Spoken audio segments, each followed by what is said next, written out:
I still remember the precise moment I realized something was wrong. It was a late October afternoon, the sun dipping behind the tall cedar trees outside my office window. I had been mindlessly flipping through spreadsheets, glancing at numbers that blurred together, when I noticed her text message lighting up my phone. Its tone was rushed, oddly terse, a stark contrast from her usual playful style. It read, "Running late. Don't wait up." A chill ghosted along my spine, a sensation I couldn't quite name then. I told myself I was overreacting. People run late all the time, especially when traffic is bad, or when last-minute tasks pile up. Yet the uneasy feeling lingered like a static charge in the air. It wasn't anything she said in particular, it was more about what she didn't say. Normally, she would have added a winking emoji or cracked a little joke, something to put a smile on my face. But there was nothing here, no warmth, no personal touch. It was so unlike Brianna to send such a curt message. My desk lamp buzzed softly, illuminating the shadowy corners of my office. I tried to force myself back to work, but a subtle, gnawing doubt kept eating at my concentration, whispering that this wasn't simply about traffic or overtime. I wish I could say that was the first time a warning bell went off in my head. But in truth, there had been small clues all along, bits of strangeness so minute that at first, they seemed inconsequential. A strange phone call she'd excuse herself to take in the other room. A sudden flurry of text messages during our Netflix nights, with her eyes darting to the screen and back, a faint flush on her cheeks. Once, I woke in the middle of the night to find her side of the bed empty. I discovered her standing in the dimly lit living room, tapping away on her phone, jumping when I approached. Each time, she brushed it off, claiming a restless mind, a work emergency, or an old friend needing advice. I always accepted her explanations without pressing further. Brianna was the kind of person who valued her independence, and I wanted to respect that. Still, the seeds of unease were planted, and I couldn't quite stop them from taking root. That evening's text message watered them, making them sprout faster than I ever expected. By the time I left my office and walked to my car, the sinking feeling had clung to my chest, an unshakable reminder that something about our life was beginning to crack. I drove home through amber-lit streets, my thoughts churning. We had been together for 3 years, living under the same roof for 2 of them. She was the type to fill a room with color and laughter, my better half, as my friends would teasingly say. "You lucked out," they told me again and again, half joking, half serious. And I believed it. She was everything I wasn't, spontaneous, artistic, unafraid to speak her mind. Our home was a testament to her creativity. She painted abstract murals on the living room wall, hung handmade dream catchers in the kitchen, and set up a reading nook in the bedroom that was so cozy it made me forget about the world outside. Whenever I came home from a dull day at the office, her very presence was like a shot of adrenaline. I loved her with a fierceness that startled even me sometimes. So the thought that I might be losing her, even if I didn't have tangible evidence yet, felt like a slow, twisting knife in my gut. I tried to calm myself, turning up the radio, hoping the music would drown out my spiraling anxieties. But the pop song that filled the car only made me think of Brianna humming along the last time we drove somewhere together. This surge of memories mixed with dread, making the drive home feel interminable. When I finally pushed open the front door, the house was dark. The hush unsettled me. Brianna's shoes weren't in the hallway. No soft music played from the speakers she usually kept in the living room. I flicked on the light, letting its glow chase away the gloom, and set my keys on the kitchen counter. Her laptop lay shut, no half-finished digital art project or notes cluttering the screen as was usual. The faint smell of her vanilla-scented candles still hung in the air, but otherwise, the place felt empty, almost abandoned. I tried not to think of it as a bad omen. She had texted that she'd be late. I had no reason to suspect anything yet. Still, old doubts stirred, refusing to stay buried. I checked the time and saw it was nearly 9 o'clock. My stomach growled, but I didn't feel like cooking. Instead, I heated leftovers in the microwave, the beep-beep of the timer echoing in the silent kitchen. As I chewed on rubbery pasta, I told myself there had to be a reasonable explanation for her tardiness. Perhaps a project at her gallery was taking longer than expected, or a friend needed an urgent favor.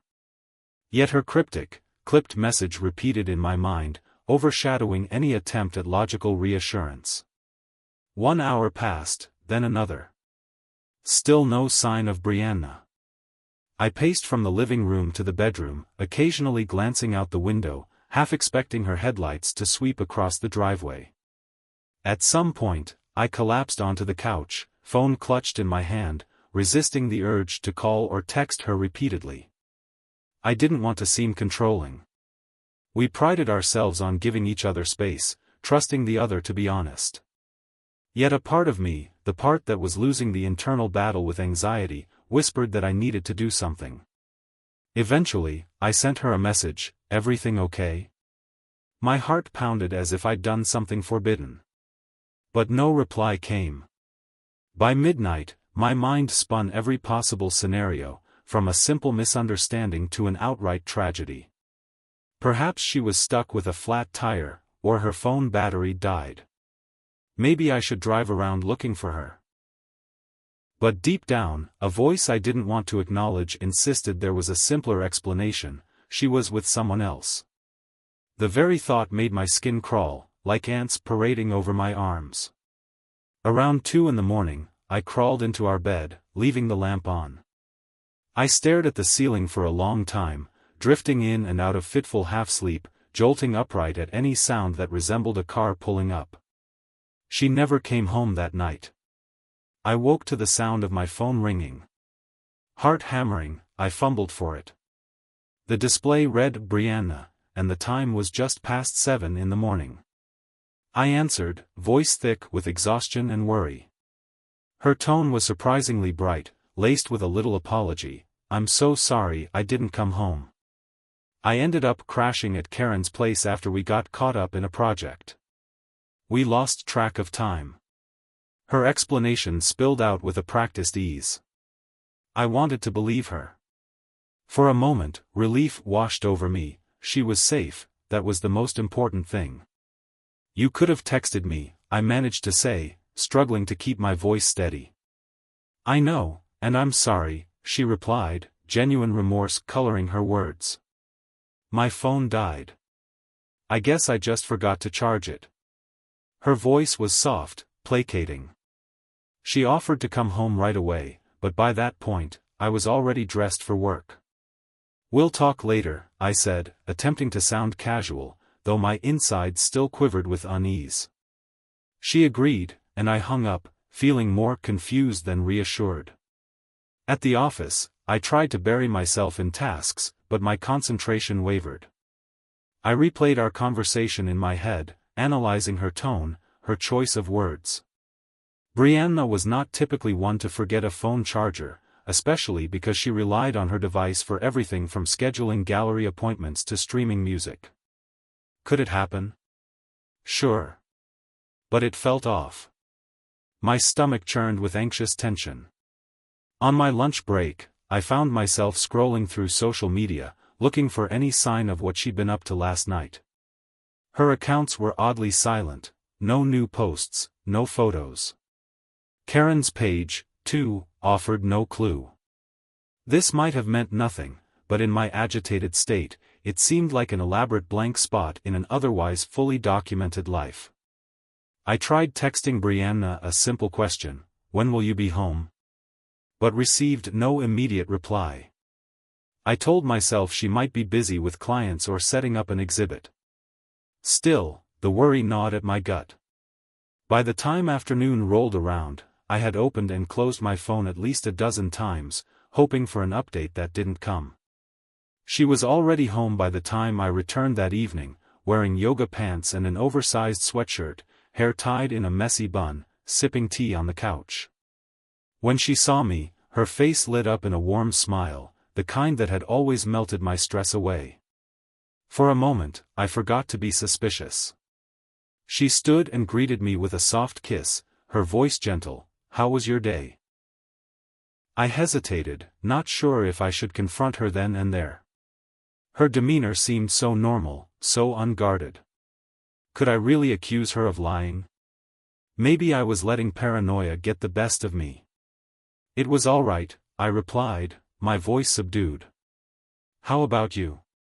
She launched into an explanation of how Karen needed her help rebranding an art piece, how they got into a flow state until the wee hours, and how she felt awful for leaving me worried. There was an apologetic sincerity in her eyes. For a moment, I was almost convinced that everything was fine. Perhaps this was just one of those weird bumps in the road, easily explained. She promised she'd make it up to me. Then she reached into a bag on the table, pulling out takeout from my favorite Thai restaurant, a peace offering, maybe. We ate together, the conversation light. She asked about my day, teased me about my spreadsheets, and we laughed and my phone buzzed with an office email that I promptly ignored. For a few hours, it felt like we had slipped back into our usual routine, laughing at silly memes on our phones, talking about weekend plans, discussing what new color she wanted to paint the guest room. Brianna was charismatic, radiant even.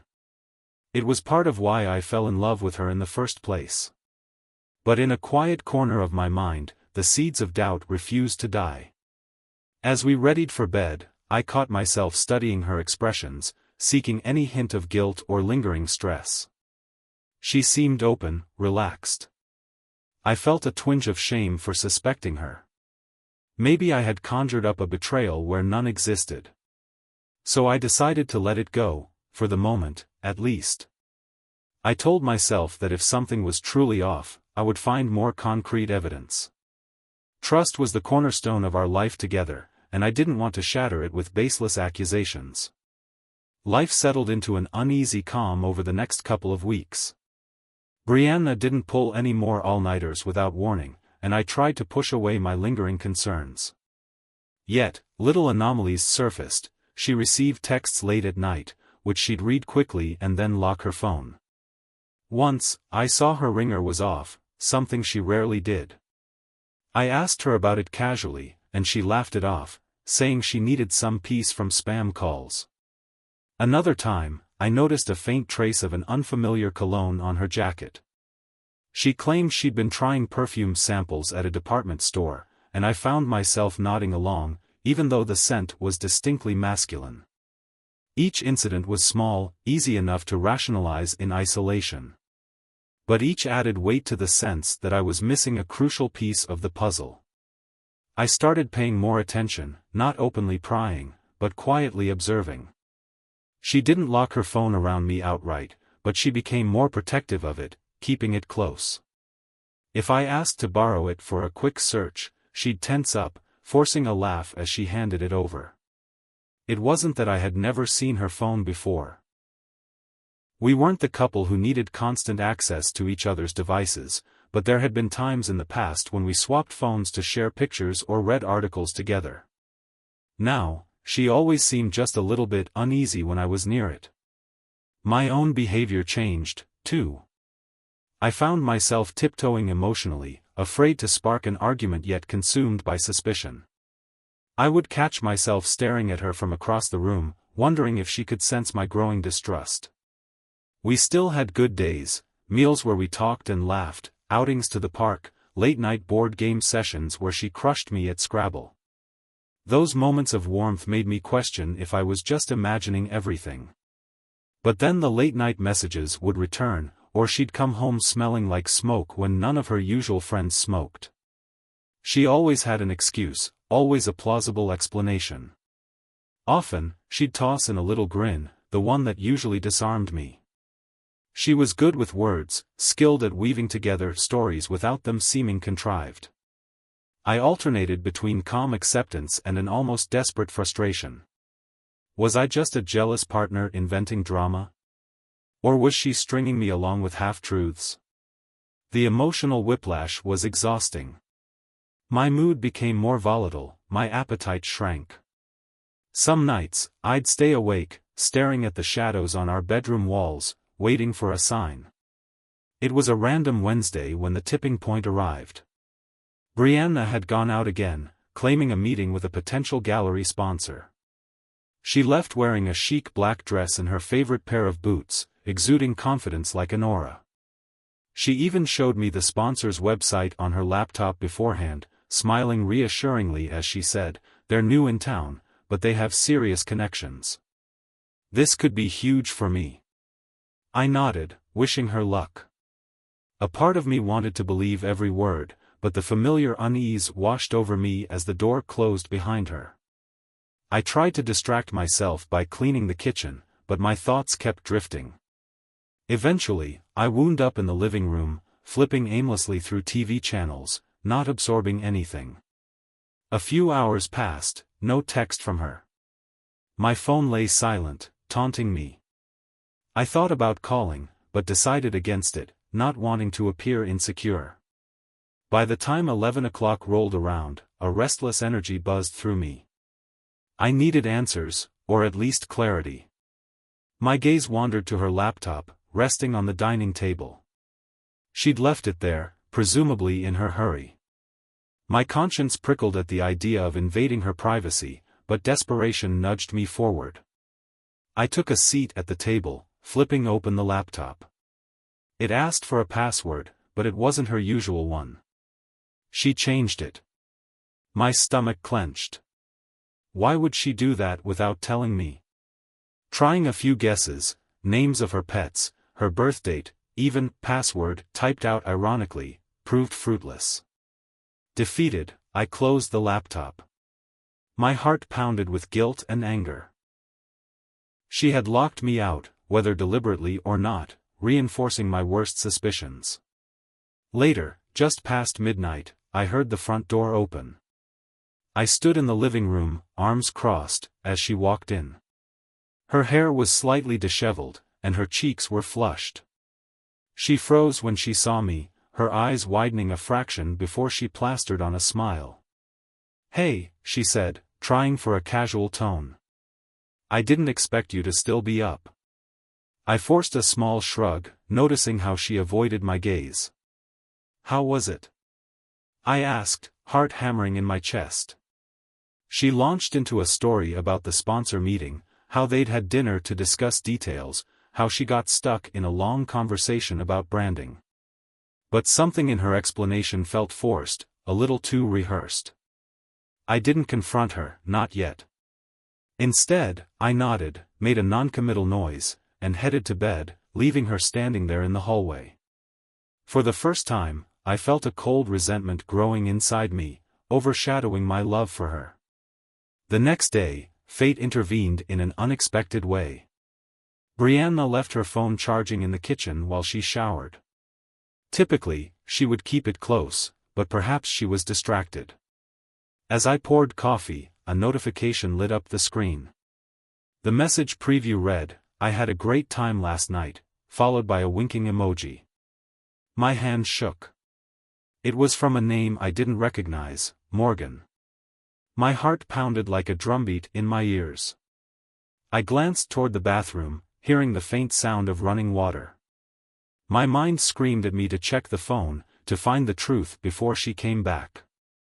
But a war raged within me. If I did this, I would cross a line. Yet if I didn't, I might never know. The beep of another incoming message made the decision for me. Hands trembling, I picked up the phone and unlocked it. The screen was wide open to a text thread with Morgan, and what I saw felt like a physical blow. Their conversation stretched back for weeks, intimate, flirty messages, references to shared nights, inside jokes I'd never heard of, and photos that made my stomach twist. There was no ambiguity. Brianna was having an affair, or at least something dangerously close to it. I scrolled further, feeling a hollowness swell in my chest. The phone was a treasure trove of damning evidence, pictures of them together at a bar, holding hands at a beach, half-hidden references to a hotel room. I should have stopped, but I couldn't. My eyes burned with tears, betrayal sizzling across every nerve. Then I heard the water shut off. The panic jolted me back to reality. I locked the phone and set it down exactly as I found it, my heart thrashing in my ribcage. My hands were shaking so badly I nearly spilled my coffee. I hurried to the living room, forcing myself to breathe.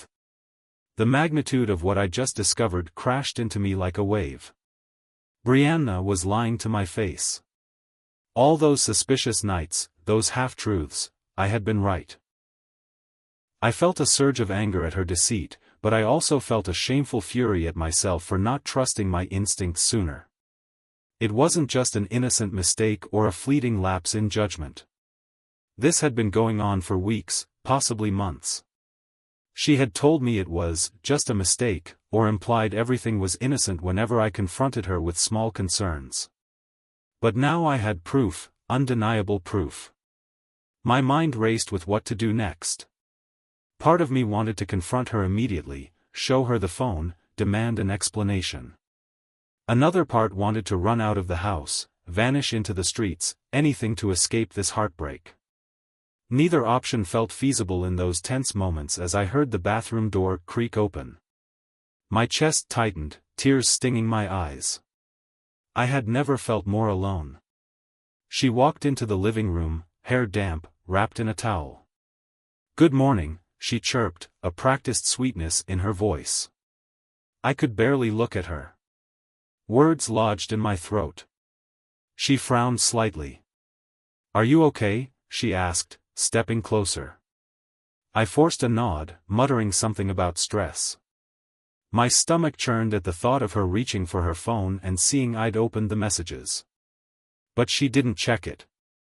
Instead, she gave me a brief, perfunctory hug and moved on to the bedroom, presumably to get dressed. My mind reeled. The evidence was right there, waiting for me to use. Yet I felt paralyzed. Was I really prepared for the aftermath of bringing it all into the open? I had to be. I couldn't live with this unspoken tension forever. But I also wanted to handle it carefully, so she couldn't wriggle out of it with more lies.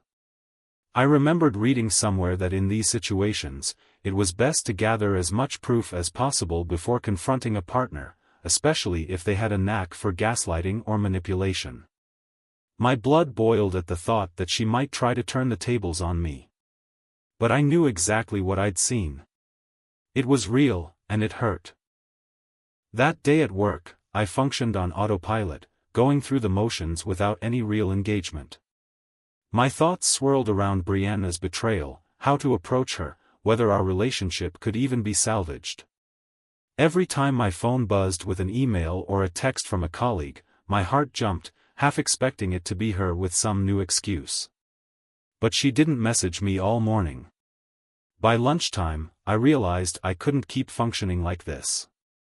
My chest felt tight, my head pounded. I texted her, "We need to talk tonight." She replied with a simple, "Sure. Everything okay?" I typed back, "We'll talk at home," then put my phone on silent. She tried calling shortly after, but I let it ring. I needed space to steel myself for what was coming. The rest of the afternoon was a blur of half-finished tasks and concerned glances from coworkers. When I finally left the office, I felt a grim determination overshadowing my heartbreak. I would confront her, present the facts, and watch how she responded. If she insisted it was just a mistake, would point out all the contradictory evidence. A quiet, trembling rage sat in my chest. Despite the heartbreak, a part of me wanted her to fight for us, to show remorse. Another part wanted to see her crumble under the weight of her lies. Whichever outcome happened, I knew life wouldn't be the same after tonight. She was already in the living room when I got home, perched on the edge of the couch, phone in hand. Her eyes flicked to me nervously. I dropped my keys on the table and stared at her. "We need to talk," I said, my voice low, arms crossed tight against my chest. She set her phone aside, standing up, concern etched into her features. "You're scaring me." "What's going on?" she asked. I studied her face. Was that genuine worry, or just an act? I took a deep breath, steeling myself. I know about Morgan, I said softly, every syllable weighed with anger and hurt. The color drained from her cheeks. For an instant, her composure cracked, and I saw fear in her eyes. She opened her mouth, then closed it again, at a loss for words. The silence was suffocating. Finally, she managed, "It's not what you think." My stomach twisted at the cliché. "I saw the messages," I continued, voice shaking with suppressed fury. "I saw the pictures. Don't stand there and tell me it's innocent." Her eyes brimmed with tears, and she took a step toward me, hands outstretched. "It was just a mistake," she murmured, voice cracking. "It got out of hand, but it's not serious, I promise. I'm so sorry." Hearing her say it aloud cut deeper than I'd anticipated. A part of me almost buckled under the wave of pain. Still, I held my ground. "A mistake?" I repeated, voice cracking in disbelief. "Do you expect me to believe this was some accidental fling that lasted weeks, maybe months? That's not a slip-up, it's a whole web of lies." The tears on her face shone in the dim light. She wiped at them hastily, trying to gather her thoughts. "You don't understand," she pleaded. "Morgan was it started off as a friend who appreciated my art, who understood my creative side. We got close, and she broke off, looking away, her cheeks flushed with shame. "I never meant to hurt you. I was just feeling stuck and lonely, and things escalated." My chest ached. "So you hurt me because you were lonely?" I demanded, my voice growing harsher. She tried to speak, but no words came out. The rawness of the situation was overwhelming. I paced a few steps, my mind reeling. She stood there, arms wrapped around herself as though to shield against my anger. A fraught silence settled between us, thick with heartbreak. Eventually, she spoke again, voice trembling. "I love you. I never stopped loving you. This with Morgan, it was a distraction, an escape. It didn't mean anything real. I swear I would have ended it soon." My throat burned with unshed tears. "Then why all the lies?" I asked, my voice lower now, wounded. She winced as though struck. "I was afraid," she whispered, gaze finally meeting mine. "I knew I messed up, but I didn't know how to tell you. I kept hoping I could fix it on my own, that you'd never have to find out." Her confession only stoked my anger. "Fix it on your own?"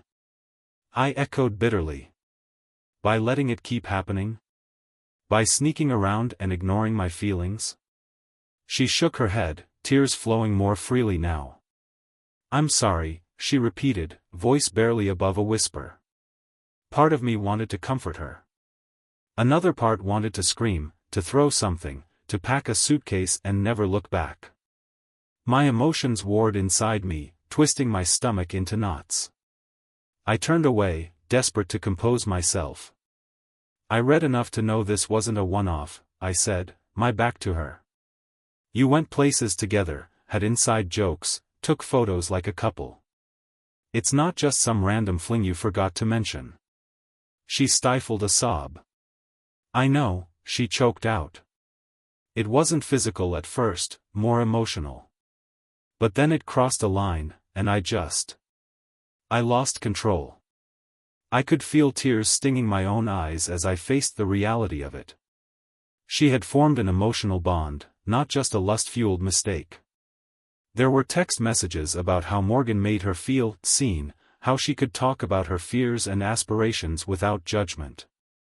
Reading those lines had been like a knife in my gut, because I'd thought I was the person who did that for her.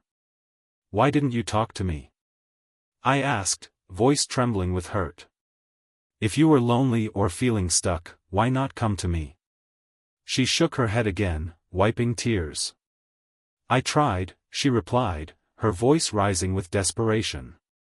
"You've been so busy with work, always buried in spreadsheets or phone calls. I know that's not an excuse, but I felt like I was fading in your life."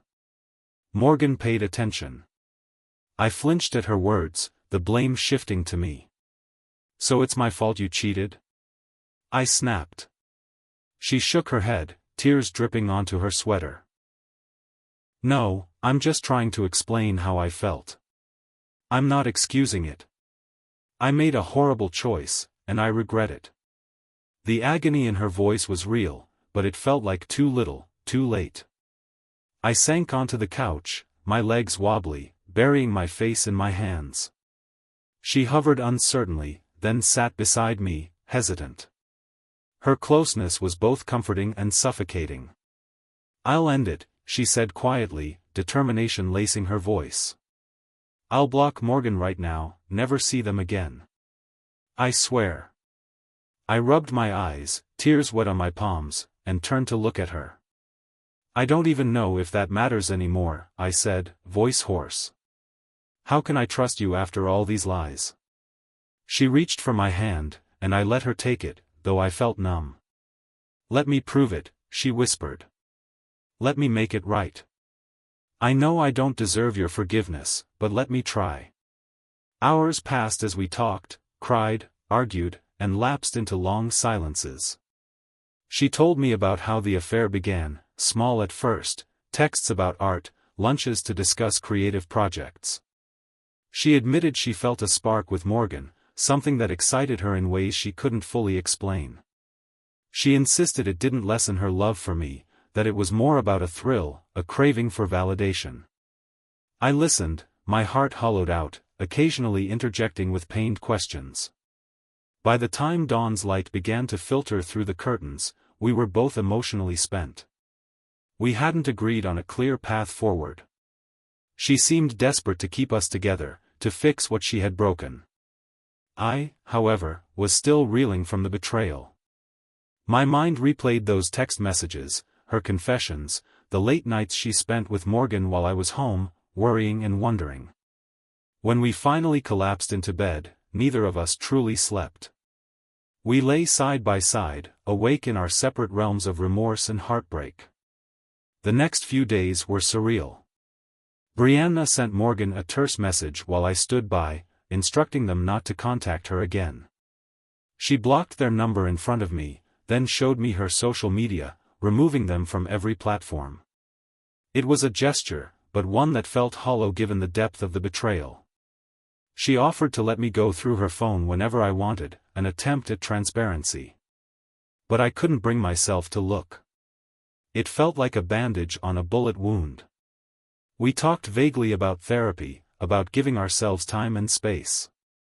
Meanwhile, my trust was shattered, replaced by a raw ache that manifested in constant anxiety.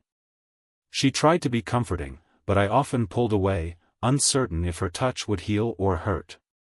Whenever I looked at her, I saw images of those text messages, those pictures, the inside jokes she never shared with me. My mind conjured images of them laughing in a dimly lit bar, Morgan's arm around her waist, a secret smile on her lips. The mental torment made it hard to concentrate at work or eat a proper meal. I lost weight, neglected my friends, and found myself slipping into a quiet despair. Despite everything, a part of me still loved Brianna, still yearned for the spark we once had. That contradiction tore me apart. On our best days, we managed cautious laughter over morning coffee, discussing mundane details like groceries or laundry. On our worst days, we argued fiercely, me lashing out with accusations, her dissolving into tears. She insisted she was done with Morgan, that it was a terrible mistake she would never repeat. Yet each time she left the house, my stomach knotted with suspicion. I began texting her frequently, asking for updates on where she was, feeling awful about my newly possessive behavior. She complied, likely out of guilt, but it didn't ease my paranoia. The affair had lodged itself into the heart of our relationship, poisoning every tender moment with doubt. Some nights, she'd find me sitting on the edge of the bed, staring at nothing, and she'd drape an arm around my shoulders, whispering apologies. Other nights, I'd sleep in the guest room, avoiding her entirely. One evening, when I returned from work, I found her in the kitchen crying quietly over a cup of cold tea. She looked so lost, face streaked with tears, that a wave of compassion overwhelmed me. I approached her gently, and she confessed that she hated herself for what she'd done, that she couldn't forgive herself even if I somehow found it in my heart to do so. We ended up holding each other for a long time, sobbing in each other's arms. It felt like a moment of genuine closeness, a shared grief over the future we'd destroyed. In that embrace, I realized how much I still cared for her. Love wasn't a switch I could flick off, no matter how much pain she had caused. The tangled mess of emotions, love, anger, betrayal, hope, left me drained. We talked about trying couples therapy, about taking a short break from living together so we could gain perspective. I didn't know what the right path was, but her raw honesty in that moment made me believe that maybe we could find one. We agreed to see a counselor, someone neutral who could guide us through the wreckage. The first session was brutal. I poured out my sense of betrayal, my anger at her for lying so persistently. She wept, explaining how she felt neglected, how Morgan offered a temporary escape that spiraled out of control. The counselor encouraged us to examine our communication breakdowns, the differences in how we expressed love. It was agonizing yet strangely illuminating. We learned we both harbored resentments about everyday things, my long work hours, her unpredictable art schedule, the unspoken expectations each of us carried. None of these excuses justified her affair, but it showed us how many cracks existed in our foundation. Over multiple sessions, we unpacked issues we had never voiced before. Brianna admitted she feared losing her sense of identity in our relationship, and I confessed I sometimes felt overshadowed by her passion and talent. We cried a lot in that small, softly lit office. But we also began to talk more openly at home, sharing feelings we once brushed aside. Was it enough to overcome the affair? Neither of us knew, but the counselor's guidance offered a glimmer of hope that healing was at least possible. During this period, I couldn't bring myself to tell family or friends the full extent of what happened. I hinted that we were having serious problems, but I glossed over the affair. Part of me felt ashamed, as though her betrayal was also my failure. Another part of me didn't want to tarnish her in the eyes of my loved ones if there was still a chance we would stay together. So I suffered in silence, deflecting concerned questions with vague answers. Brianna told a close friend, who then reached out to me, apologizing on her behalf and offering to mediate. I refused politely, not wanting to involve more people in our private chaos. If we could mend this, it had to come from within, guided by professional help, not external opinions. Still, it was lonely to keep such a heavy secret, especially on days when anger and heartbreak threatened to swallow me whole. Work colleagues asked if I was feeling unwell. My boss gently suggested I take a mental health day. But I refused, afraid that too much idle time would only deepen my brooding. I filled my days with tasks, trying to stave off the dark thoughts creeping at the edges of my mind. 2 months of counseling in, the scars were still fresh, but we had made tentative progress. Brianna and I had reintroduced small date nights, low-pressure outings like a walk in the park or a casual dinner. We set boundaries about phone usage, promising to be transparent without policing each other. Occasionally, we found flickers of genuine warmth, shared laughter at an inside joke, a comfortable silence where we watched the sunset from the porch. Yet the ghost of Morgan lingered. I still had nightmares about discovering more messages, or about Brianna slipping out in the night to meet them. She tried to reassure me, sometimes overcompensating with affection. It was a delicate dance between wanting to be close and fearing the vulnerability closeness required. Each day felt like a tightrope walk, balancing hope and despair. Just when I thought we were turning a corner, Morgan re-entered the picture in a particularly cruel way. One afternoon, Brianna received an email containing old photos of them together, accompanied by a taunting message that read, "Are you really going to pretend none of this happened?" She showed it to me immediately, tears of frustration in her eyes. She insisted she hadn't reached out to Morgan at all, that it must be Morgan's way of refusing to let go. My anger flared.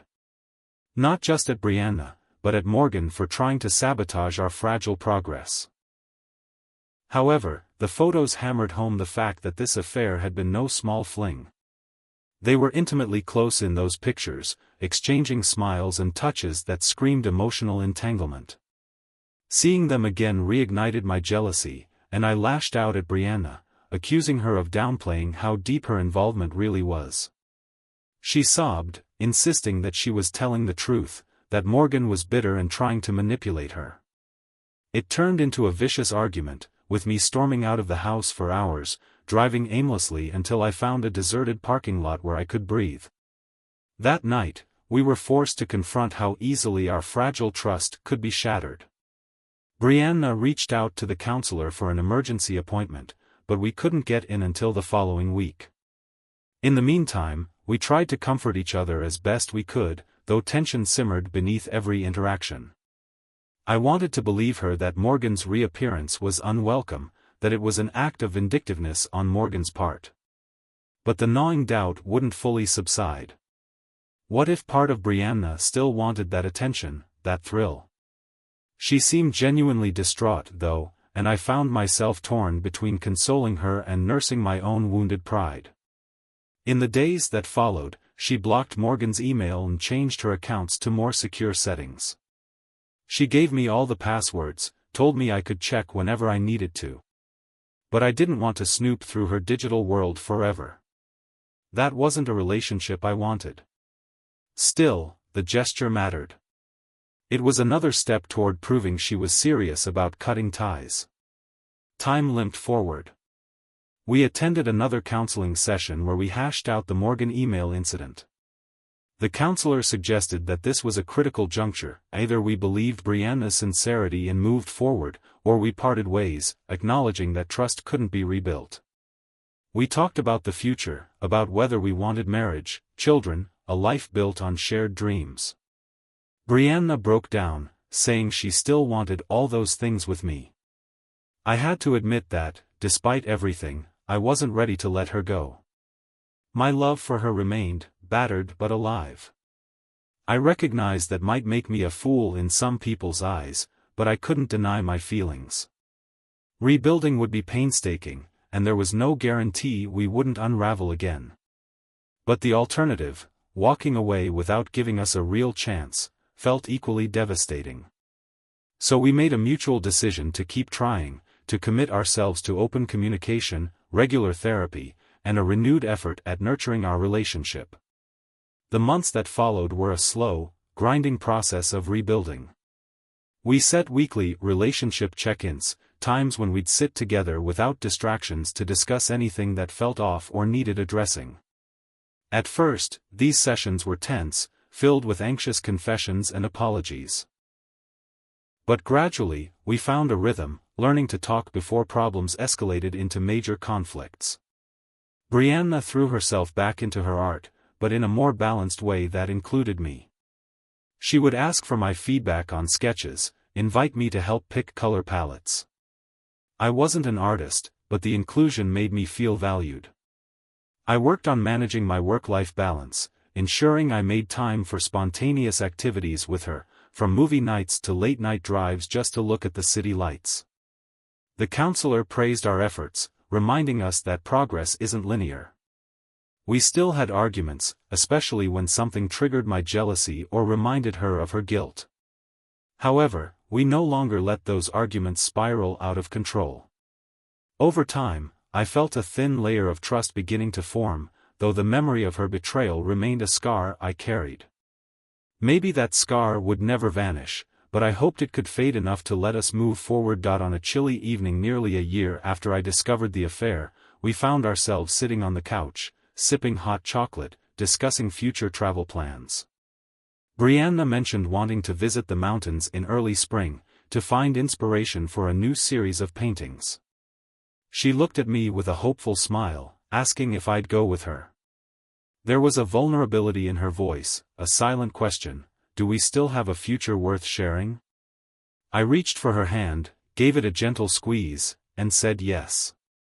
Her eyes lit up, reflecting both gratitude and relief. It was a small moment, yet it felt like a milestone. If someone had told me a year earlier that I'd still be with her, I might have scoffed. But life rarely follows a neat script. Love can endure even the worst betrayals, provided both people are willing to fight for it. We continued talking about the trip, making playful lists of what we'd do: hikes, campfires, sketching sessions under tall pines. The tension that had once defined our every interaction was noticeably absent. In its place was a cautious optimism, an understanding that our bond would always require nurturing. Though we'd come a long way, I still have days where I flash back to that moment in the kitchen, her phone lighting up with Morgan's message, or the wave of nausea I felt reading the proof of her deceit. Those memories remind me how fragile trust is, how easily a single choice can shatter something built over years. But they also remind me of how hard we work to find our way back, and how change can happen if two people are genuinely remorseful and devoted to healing. Brianna never again tried to minimize her affair as just a mistake. She came to understand how deeply it wounded me, how it almost destroyed us. Instead, she owns her actions, showing me every day why she wants to be with me and not run off chasing thrills with someone else. I can't say we'll live happily ever after without any future struggles. No relationship is that simple. But the difference now is that we communicate openly, we watch for warning signs, and we tackle problems together instead of sweeping them under the rug. I wish I could wrap this up with a neat conclusion, saying I got the perfect closure or exacted some triumphant revenge. But real life doesn't always offer such neat endings. The truth is, we're still in progress, still sculpting our relationship into something stronger, or at least more honest, than it was before. When she whispers, "I love you," at night, I feel the weight of those words more acutely than I ever did. They're no longer just a casual phrase, they're a renewed promise. And when I say it back, I do so with cautious intent, knowing how deeply I was hurt yet still choosing to stand by her side. Perhaps the biggest twist is that, in facing the worst kind of betrayal, we learned how to truly see each other. That doesn't erase the pain, but it does give us a path forward. I don't know if that's the resolution people usually look for in a story like this, but it's our reality, a messy, complicated, surprisingly hopeful reality. And for now, I'm willing to live in that reality, working day by day to make it the best it can be, even with the scars that will always remind us of what almost tore us apart.